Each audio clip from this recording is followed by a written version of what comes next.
Hello, good morning, and welcome to this Dawn Busters Taste Challenge. We have from 1961, 1962, Rich and Rare, one of the top-selling Canadian whiskeys in America. I didn't say it was the best. I said top-selling. It's in the top 20. Rich and Rare. I still have about 30% left. Yeah, you can get this all around in Louisiana, probably everywhere. Go to Walmart, $7.49 a bottle, $8 a bottle. I guess $7.99. I don't know. They have a low price. And we're going up against one that you probably will never see, which is called Heir to the Throne. I bought that at Walmart. Can't find out anything about it. All I know is it's produced in Canada. It's imported by Rebel Spirits. And they got bought out. Let's see if I can look up Rebel Spirits real fast.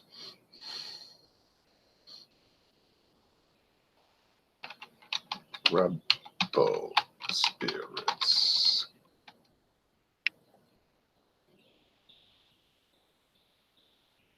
California.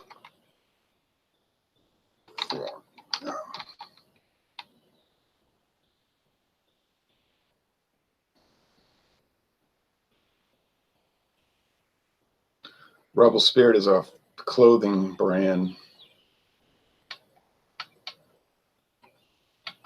What's the name of this town? Rebel Spirits, Gardena, California. That's right, Gardena.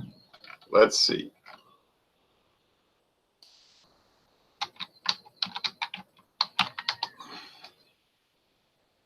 Wooler Brands. Rebel Spirits has merged with Wooler Brands and is now led by its founder and CEO, Jason P. Wooler, a 25-year beverage industry veteran.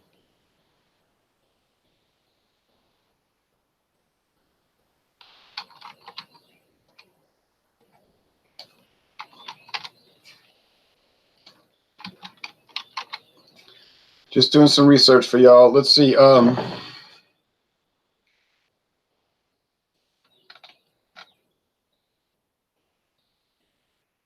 Visit the links above for the same quality brands you have come to expect. Beverage brands with distinctive personalities. About us.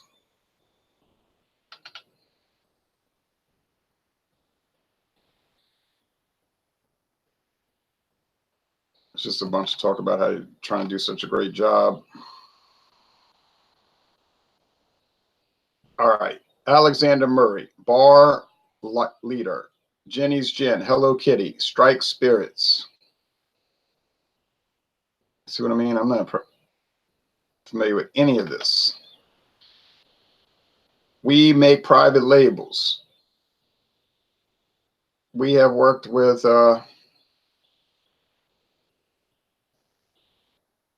Walmart, Total Wines and More, among others. So, yeah, I can't explain it.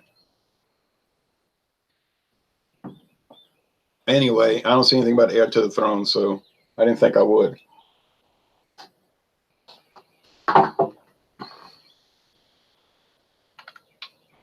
Yeah, this does me no good. I didn't think it would. Sorry for the hold up, but I just was curious. Maybe they had updated the website, but there's nothing to say about that. All right. Anyway, so will I be able to tell them one from the other? Oh, yeah. Oh, yeah, because Rich and Rare has a distinctive Sazerac flavoring thing going on.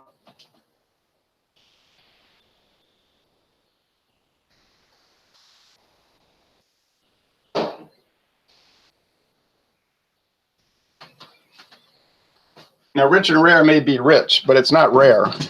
I mean, if you can find it at Walmart and every other store, it's not rare. They have an apple, which I intend to never buy. I remember I bought a friend of mine an apple brandy, the Christian Brothers apple, and he was like, "Oh, thanks." He acted funny about it, and then he tells me a year later, I don't really like anything with apple in it. I said, why you didn't tell me that? I guess he didn't want to be rude or think it would upset me. I said, well, why you didn't tell me that? I'm sorry I bought you the apple brandy. Oh, that's okay, my man.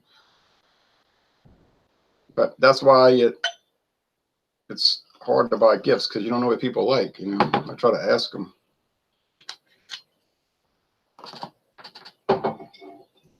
So rich and rare goes there. Rich and rare goes there. All right, Heir to the Throne with its plastic shroud, making it look fancy, and it's very tight cork. Oh, real cork, real cork.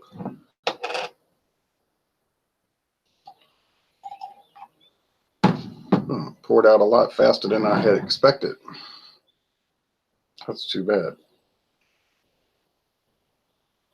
Oh, it's just a little bit more.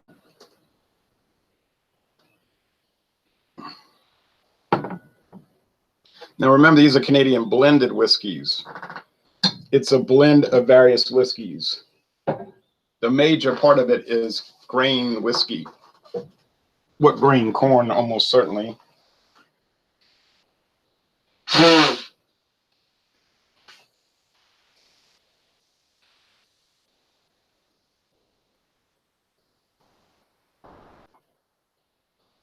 The concept is similar to American blended. There's a difference. The Canadian, of course, that's not as different as you think. The Canadian, if it's 80% grain whiskey, the grain whiskey, or the grain neutral spirit, we would call it in America, has to be aged at least 3 years. Then it's topped off. The top 20% will be rye whiskey, malt whiskey, various malt whiskeys, rye whiskeys, and some flavorings like barrel aged wine, rum, brandy, bourbon. Okay, so they're saying it has to be aged 3 years. Now that's true. Now the American blended is different in the sense that they can take grain neutral spirits that is not aged, because that's what makes a grain neutral spirit. It's not aged. It's a colorless, odorless base product, unaged, and then they'll blend it with aged whiskey at least 2 years old. Usually straight bourbon, like got Beam's 8-star. 80. It used to be 75%. They've gone up to the minimum because they want to make it cheaper. 80% grain neutral spirits that's unaged, or what you want to call moonshine. Then it's blended with 2-year aged straight whiskey, which is almost assuredly Jim Beam, right? Since it's the company. And they blend it together, or as Jack Daniels would say, they mingle it, and then they sell it as whiskey. So if you buy Beam's 8-star, about 80% of what's in that bottle is unaged grain alcohol. No big deal. They got people that run out and buy jars of moonshine at the grocery store and pay $20 because it's in a fancy label and they say craft moonshine. It's a joke, because all you're getting is distilled corn, and you say, oh yeah, but whatever. Okay, I don't mean it. It doesn't matter to me if that's what you like. Okay, the appearance, but these have to be aged. Now, what they do with Black Velvet is they take the grain neutral spirits unaged, they mix it with the blending agents, the bourbon, the rum, the brandy, the malt whiskey, whatever they have, rye whiskey, corn, high rye, wine, high wine. Then they'll age it for 3 years in the barrel. Other Canadian companies, like maybe these, are taking different aged products, minimum of 3 years, and then they're blending them and then bottling them. It depends on the company, how they want to do it. Now, these are both golden. The appearance isn't really different, so I don't have to close my eyes or anything. It's not going to throw me off. Got comments already. I still have to go walk half a mile. I have to cut the grass today. I have to go to Walmart, buy soap, buy somebody. I want to buy a gift for somebody, some beer. Been subscribed for years. Love your videos. Drinking a Guinness draft for the first time at the moment. Not too bad. Guinness draft. Yeah, that's 4.2. That's a light Guinness stout. Really a porter, because I don't think anybody would think a 4.2% beer is stout, meaning strong. And if you look at old Guinness ads from the 1920s and 30s and 40s, well, the 20s would be overseas because they didn't legally sell alcohol in the United States. But it says Guinness, the famous Guinness Porter. It didn't say stout. Some of the older ads say porter, which that's what it is. Then they got the extra stout to 5.6, in some countries 6% product, and then the foreign extra stout over 7%, 7.5%. The Antwerpen stout, which they always sold to Belgium after 1944, which is the 8%. So that's really stout. You know, the 7.5 to 8 or 5.5 to 8, that's stout. The other one's just regular old porter. Came in a black covered bottle. Yeah, that's the bottle. That's the bottled Guinness draft. And that one is designed, if you read the website and read the bottle carefully, it's designed to drink from the bottle. They say it's not really designed to pour into a glass. You're supposed to just drink it from the bottle. Different ways of doing it.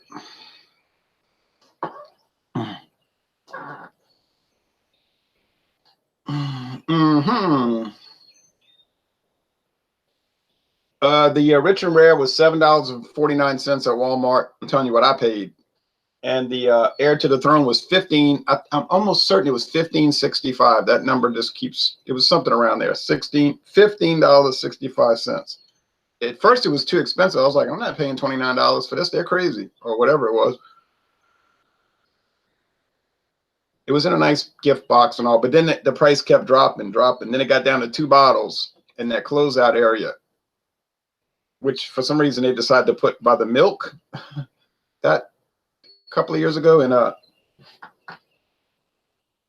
said $15.65, let me buy it because I'll never see it again. And I was right, because I never did. They had 2 bottles left.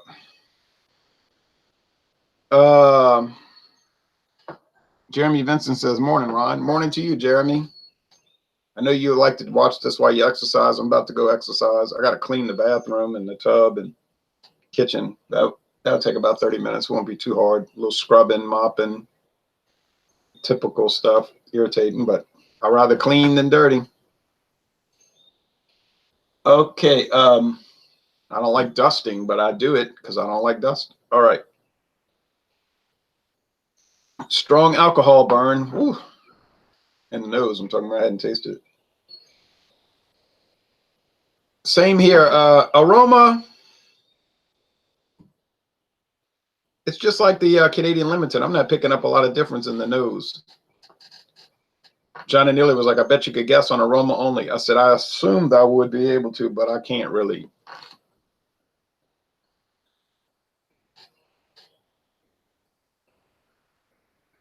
Now, I am suspicious that this is the Rich and Rare because it seems like in the nose there's a little more candy note. Do they add candy? No. Do they add sugar? No. Do they add sweet items like dessert wine and rum? Yeah, I guess they add sugar by virtue of adding rum. They even add American bourbon whiskey. Or they're allowed to. They don't necessarily do it. Yeah, I think this is Rich and Rare, but like I said, the aroma's not making much difference, which means why would I pay? I got to mix it up again because I glanced at the tag and I don't know what the tag said, but I want to make sure that it didn't say something that's going to tip me off psychologically. Yes, riding the bike again this morning. Hope you're having a great day. Cheers. It's nice so far. It just started. I checked all the college baseball scores, which didn't take long because there was very few games yesterday. But all the standings, which took a good while. And then I updated that on Facebook. I post that every week. The best team and the worst team, which is still St. Peter's of New Jersey. They got the worst team. They won 3 games all year. I remember one year they won, what, one game? And the worst ever was Coppin State of Baltimore, Maryland, Coppin State. The whole season didn't win a game. That was years ago. It was a record because they had no record of a team ever going winless in college baseball the whole season. And then I did the Louisiana teams, which they are not very good this year, except for LSU Shreveport.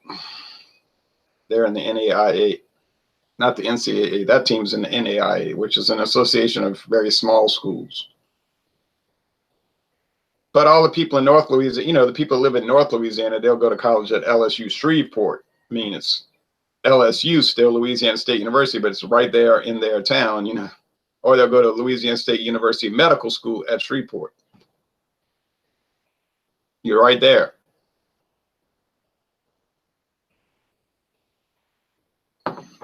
But it's still a small school. It's not big enough to really be in the NCAA. That's got to be rich and rare right there.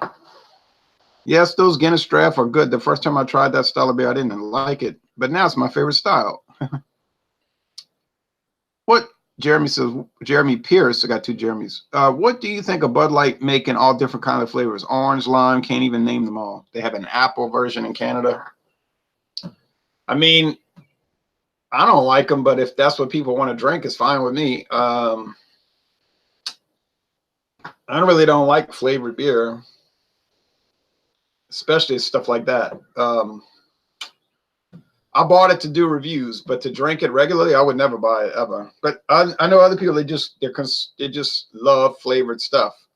Everything got to be sweet. I see people at work, all they do all day long is drink soft drinks all day. But they'll say, I'm drinking Coke Zero, so it's okay. I say, okay. I don't tell them anything. But I'm thinking, you know, to myself, that's how you want to drink all that all day. And I mean all day long.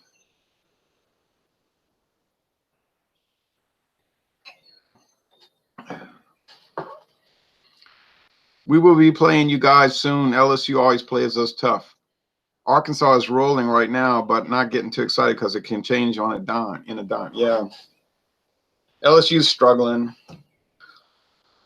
They have so many injuries. It's been one of those years where the whole team is hurt. My alma mater, Southeastern Louisiana University, is in first place. People ask me sometimes, are they in Division I? I'm like, yeah. They have been since 1980.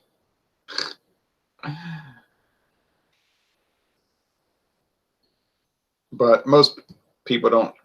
If it's not Oklahoma or Michigan or UCLA or Florida State or Clemson or Alabama, they don't know anything about college sports. You know, like they don't know what division teams are in. They don't know where they're located. They don't know their history. They know nothing. I'm not putting them down. Just there's so many teams, you know. Everybody's not going to sit there like me and read the entire football annual and go through each team, you know. Like somebody told me one time, I'm glad Tulane brought football back. This is my uncle. I said, what are you talking about? They never canceled it. They had football continuously since 1893. They've played every year since 1893, even during Katrina when the stadium was flooded and torn up. They played on the road the whole season. They never got rid of football. Now they've been so bad. They were so bad for years that you would think they didn't have a team. Oh, but they had a team since 1893. They won a bowl game last year. Anyway, that was funny. All right.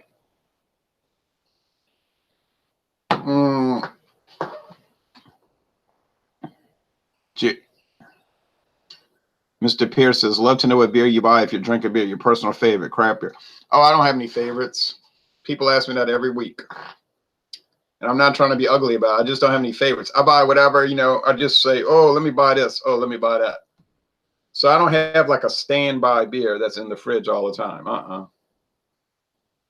I mean, I buy Keystone Ice a lot because it's cheap and it tastes good. I can get a 15-pack for $7.99. I can get a 15-pack of natural ice for $7.99. But that's in Hammond. If I happen to be in town there, I'll buy it. I'm not going to make a trip 39 miles to get beer, obviously, when I can go right there half a mile away. But yeah, I don't have any dedicated brands. Ice beer guy, laugh out loud, heavy. Yeah, I like ice beer. Yeah, UAB was the only one I remember closing down for a while and came back. Yeah, they didn't have football for 2 years. Mowing grass beer. Yeah, I never drink beer after I mow the lawn. People say lawnmower beer. I drink water. I don't. If I'm really hot, I don't drink beer. I drink a lot of water. Now later, hour later, I might drink some, but I don't do that. That's just not me.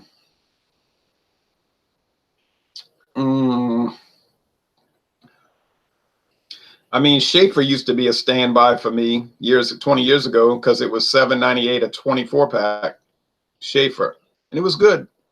But I still wasn't dedicated to it. Like I would still jump around. Like I would buy it, but then I would say, "Oh, let me get Falstaff. I needed to get that 6-pack. Let me get Pabst Blue Ribbon." I just always jumping brands, because it was a hobby to me anyway. So, all right, Rich and Rare. It's got the flavoring, but it's not as strong like the Canadian Limited. Canadian Limited has really strong added flavoring. It's natural flavors, but this one isn't. This is more whiskey flavor than the add-ons. Heir to the throne. It's got that little rubbing alcohol aspect, and I don't know what that's coming from. It's like some really stark grain alcohol. I mean, it's sharp. It's not bad, but it's a little thinner body too. They're probably trying to make it like Crown Royal. And what do most people do with Crown Royal? Drink it neat? No, they do not. They drink it with Coke. Everybody I know, they say, "I'm drinking some Crown and Coke, Crown and Coke." And I'm thinking to myself, why would you ruin your Crown Royal with Coke? Why you want to do that to your drink? But that's them. That's not me. But this is probably trying to target that flavor. Does it work? Nah, it's not up to the Crown Royal level. From the few times I've had Crown Royal, and I mean few, my experience with Crown Royal is limited, very minimal. But I tasted it and I said, I got to get some of this because this is like a quintessential liquor. It's like this is the taste of Canada. This is the prototype. When people say Canadian whiskey, you hand on Crown Royal. That's the taste. That's the taste. This is trying to mimic that. It's not really working out, but it's not a bad, it's not a bad for some knockoff brand. I'm not going to sit here at 6:19 a.m. and talk about how bad it is because it isn't bad. It's just kind of so.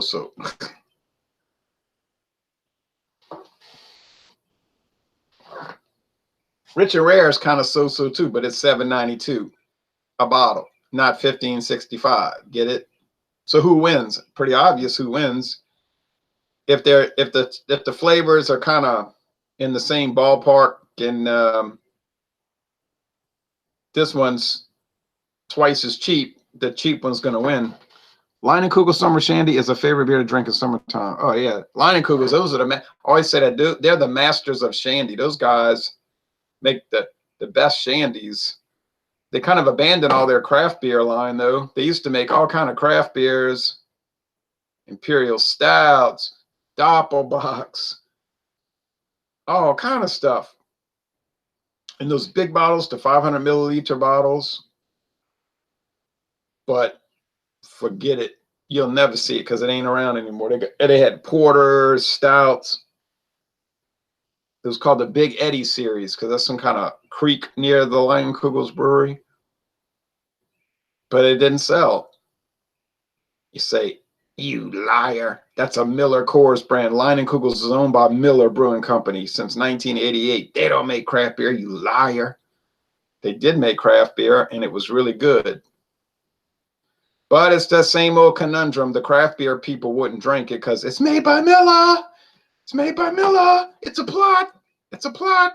An insidious, evil plot.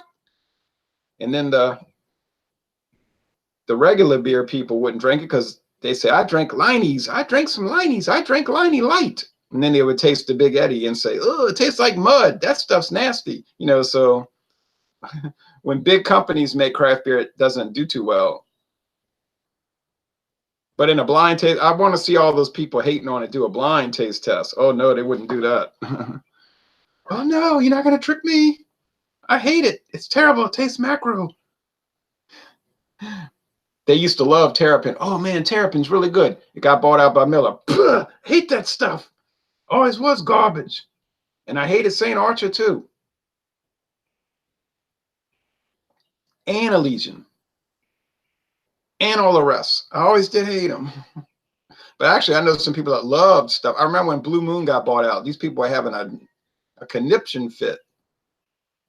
That was 8 years ago. They were going crazy. I was on Facebook looking like, why are they so mad about that? Why would they care? And I remember a few people saying, I will never drink Goose Island again. And I was like, I never even had it, because they were asking me, what do you think? I said, I never had it. They've never sold it in Louisiana. How could I drink it? And then people ask me, don't you find Goose Island's gone down since the buyout? I said, no, because I never had it before the buyout. So there's no reference point for me. I have nothing to compare it to. The ones I tasted since the buyout tasted fine to me. Tastes like beer, good beer, you know, but I can't go back to 2010 and tell you that's not possible. So I don't know. Was Miller better before the buyout? Because, you know, Miller beer got bought out in 1966. It was a family-owned company until 1966. And you might ask me, don't you think it was better before then? I wasn't born, so.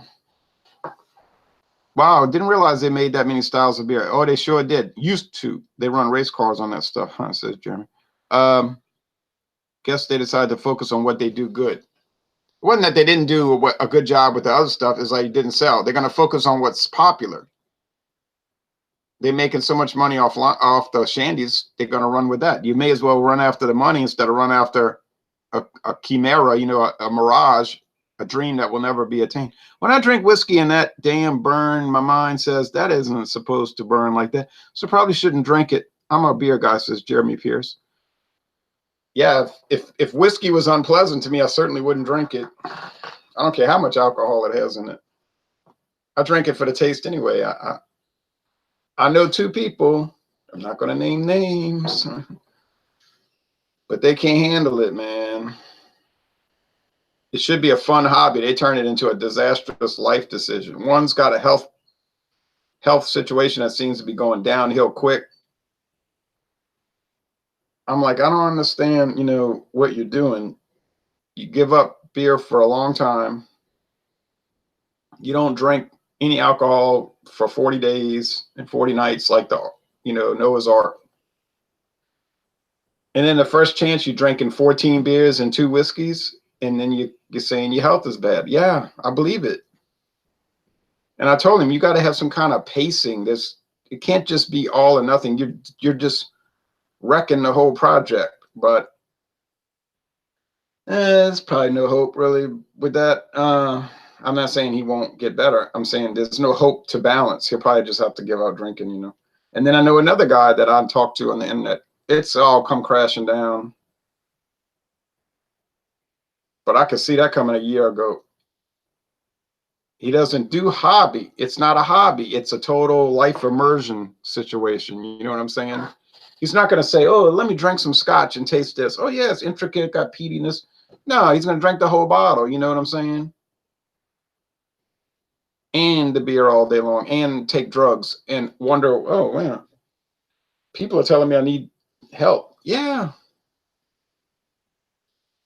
I'm sure they are because, you know, you probably got no job.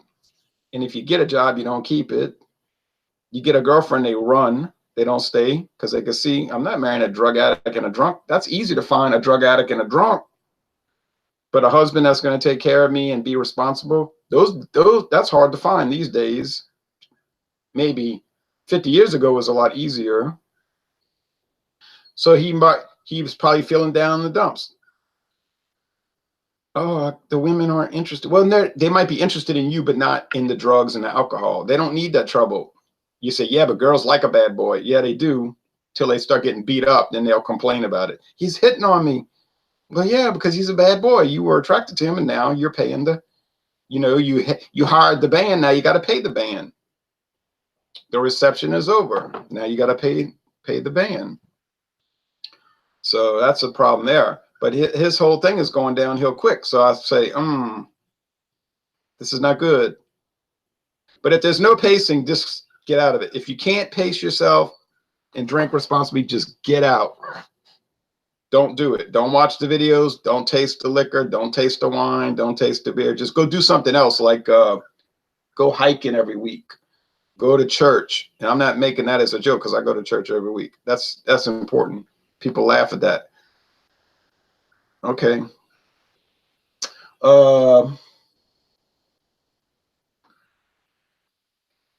But alcohol is like fire. It's useful but dangerous. You can cook with fire, you can heat your house with fire, and you can kill yourself. Can get seriously burned with fire. Alcohol is useful but dangerous. And if you can't handle the danger, don't mess with it. Just a relative of mine posted on Facebook the other day, I drink too much. I need to stop drinking. I'm like, yeah, it's good not to drink too much. And you get people that just totally wrapped up in it. And they're not going to do like me, you know, take a little sample and do a taste challenge and say, well, okay, now I'm going to walk. No, it's going to just be one. Going to keep going. It's like, no. And they say, oh, I was so sick yesterday. I was so sick. No, you didn't get sick from sipping on a few beers. No. You didn't get sick for taking a little sip of whiskey. No, you got sick because you went full bore. You know what you did. And then they get involved with the drugs, you know, and that's it. You can tear up the script, because it's anything goes then. Especially when they get real defensive about it, you know, then you know. Jeremy Pace. Okay, well, let's see. Comments. Jeremy Vincent said, I love whiskey, but I love beer more. Okay. It's fair enough. You may as well drink what you like the most. I know a lady who drinks a bottle of Black Velvet a day. Couldn't believe it until I seen it, says Jeremy. Insanity, right? A bottle of Black Velvet a day. I would get depressed because of that, just because I would be drinking Black Velvet. You know what I mean? I don't even like that whiskey. It doesn't taste good to me. I would be depressed because I was an old full-bore alcoholic, but I would really be depressed because I was drinking Black Velvet. If I was going to drink a bottle of whiskey a day, and I wouldn't, it might be Rich and Rare, but it wouldn't be Black Velvet. I know that much.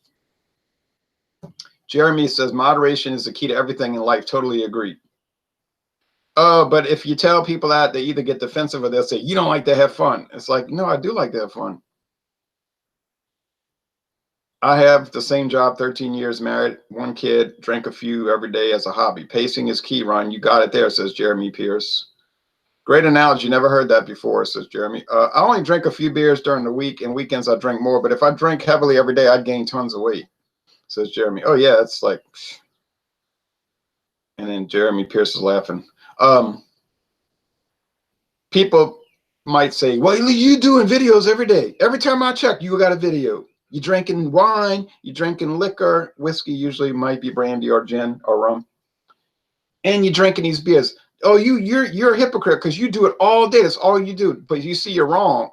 You're only seeing me doing the videos. You see what I'm saying? And that's a short part of the day. I'm not going to make videos about me going to Walmart or walking a half a mile or cleaning the bathroom. Some people do that. They make these vlog videos. You know, they're like, hey, YouTube, hey, guys, I'm walking on this trail. And I'm like, why would I want to watch that? I don't know this person. And I've been on trails, do it myself. To sit there and watch that? No. Or here's my channel update, guys. I know I hadn't been posting for a while, but let me tell you what's been going on. I don't watch that. I might have wondered why they weren't posting in a while, but I'm not going to watch an update. Oh, well. Let's see. So I'm going to do a beer review later. The plan, about an hour and a half, 2 hours. I don't know what to expect from that. I want to get that new Abita beer. It's a hazy IPA. I didn't see a single yesterday, but I want to get. I mean, I don't expect much from it, but it's probably no worse than the others. Might be better. I'm I want to try to do a taste challenge, maybe either today or tomorrow with some amber beers, red beers. Yeah. And then I got to do a brandy. Haha. I got to do a rum taste challenge later today. Bacardi Gold versus Castillo Gold, if you want to call that a challenge. I can tell you already that I'm going to tell it. I'm going to know which is which on aroma only.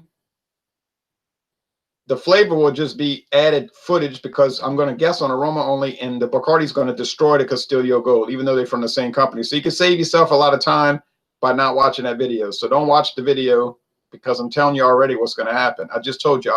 That's a spoiler alert. I spoiled it. So don't watch it because you're wasting time. Done with the binge drinking years ago, too. It comes with the age, 38, says Victor. In my case, no, because I never did binge drinking. Thank goodness, thank the Lord, I had a weak stomach when I was a teenager.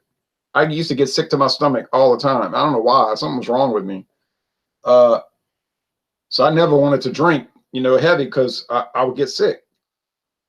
But after age 19, that kind of went. That did go away. It just went away. But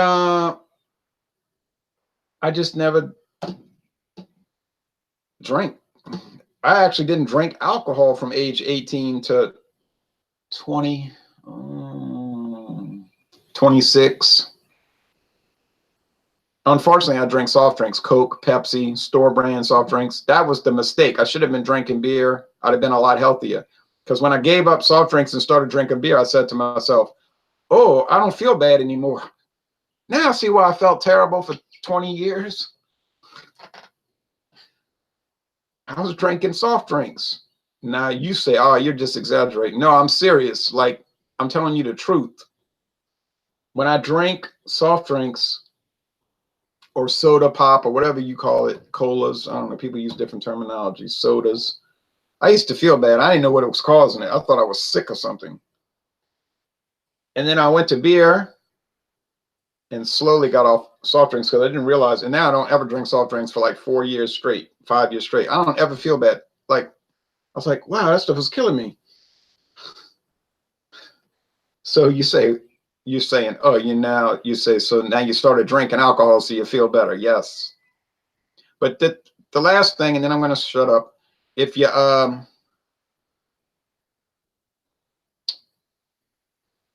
you talk to these people that use the drugs, they get real defensive. You ever notice that? Once they get defensive, then you got your answer,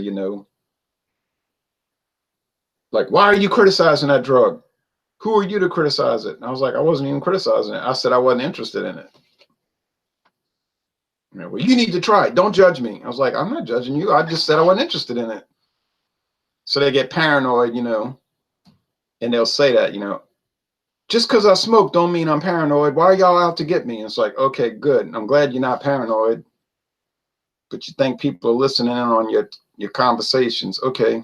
Probably way more harmful stuff in soft drinks than in beer. So I agree, says Jeremy Vincent. Good morning, Ryan, says John and Neely. Good morning to you, John and Neely. Well, that's it. Oh, wait, I didn't even tell which was which by looking at the label just to verify it. Yeah, R and R. That's on the left. And the Heir to the Throne on the right. I got so caught up in the discussion, and it was so obvious which was which, I didn't even bother checking. So there's no way you're going to get Rich and Rare confused with Heir to the Throne. There's no way. It's not going to happen. I prefer Rich and Rare, okay? All right, I prefer it. Don't hate Heir to the Throne. Would recommend it. Wouldn't pay more than $16 a bottle. I know that much. Doesn't matter. You'll never see it anyway. All right.